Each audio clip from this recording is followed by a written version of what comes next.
সিলেটে অনুশীলনের ফাঁকেও যেমন খুদে ভক্তদের মন রেখেছেন তাসকিন আহমেদ, এশিয়া কাপে ভালো খেলেও এভাবেই ভক্তদের মন ভরানোর পালা। দিন পাঁচেক পরেই এশিয়া কাপ, ঘরের মাঠে শেষ প্রস্তুতিও নেওয়া শেষ বাংলাদেশের। সিলেটে তুলনামূলক কম শক্তিশালী দল নেদারল্যান্ডসের বিপক্ষে খেলেই এশিয়ার বড় মঞ্চে পা রাখছে দলটা।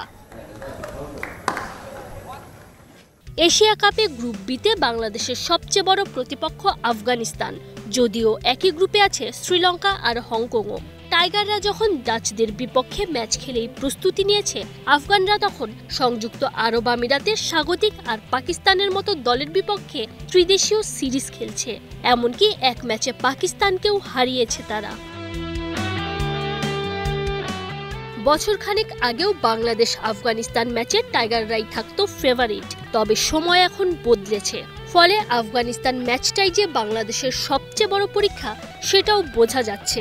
টি-20তে আফগানরা র্যাঙ্কিংয়ে 9 আর টাইগাররা আছে 10-এ। এ ফরম্যাটে মুখোমুখি লড়াইয়েও এগিয়ে রাশিদ নবীদের দল। 12 বারের লড়াইয়ে বাংলাদেশ জিতেছে 5 বার, আফগানিস্তান 7 বার। এমন কঠিন প্রতিপক্ষের বিপক্ষে লড়তে কতটা প্রস্তুত লাল সবুজের প্রতিনিধিরা? যতক্ষণ পর্যন্ত আপনি ওই চ্যালেঞ্জে পড়বেন কন্টিনিউ বেসিসে, তখন আপনি ওখান থেকে জাস্ট একটা ধারণা নিয়ে মাঠে যেতে পারবেন। আমার মনে হয় আফগানিস্তানের সাথে আমরা অনেকগুলো সিরিজ খেলেছি রিসেন্ট পাস্টে। 2-1টা প্লেয়ার হয়তো বা খেলে নেই, বাট ম্যাক্সিমাম প্লেয়ার তাদের বোলারদেরকে ফেস করে অভ্যস্ত। কিছুদিন আগেও সিলেটে কিন্তু আফগানিস্তান টিম এসেছিল, খেলেছে। সো আমার কাছে মনে হয় প্লেয়াররা আমরা সবাই জানি যে তাদের স্ট্রং পয়েন্ট উইক পয়েন্টে কোনটা আছে। সো আমরা চেষ্টা করবো তাদের সাথে ওইভাবে মোকাবেলা করার জন্য। নট অনলি যে শুধুমাত্র তারা স্পিন দিয়ে আমাদের ধরবে, আমাদেরও হাতে অপশন আছে, আমাদের ব্যাটসম্যান আছে, আমাদের পেস বোলিং অ্যাটাক আছে। সো আমরাও দেখি কি করা যায়। এবারের আসরে সুপার 4-এর অন্যতম দাবিদার রাশিদ খানের দল। এমনকি গ্রুপ পর্বে একসাথে না খেললেও ভারতের সাবেক ক্রিকেটার খোদ ইরফান পাঠানি বলেছেন, সুপার 4-এ আফগানদের মুখোমুখি হলে ভারতকে সতর্ক থাকার কথা। বিশেষ করে আরব আমিরাতের কন্ডিশনে আফগান বোলারদের নিয়েই ইরফানের যত চিন্তা। স্বাভাবিকভাবেই লিটনকেও প্রশ্ন করা হয়েছে।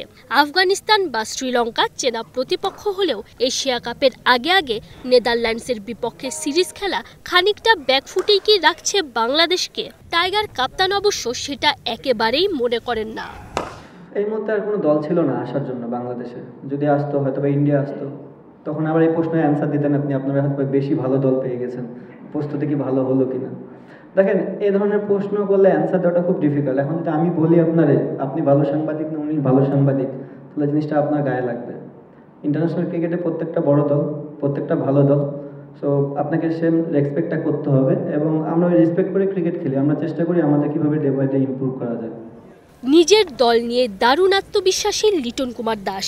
এশিয়া কাপে এই আত্মবিশ্বাস নিয়েই এবার প্রমাণ করার পালা। কোনো দলের চেয়ে কোনো অংশে কম না টাইগাররা। Tanjim Oishi, Star news.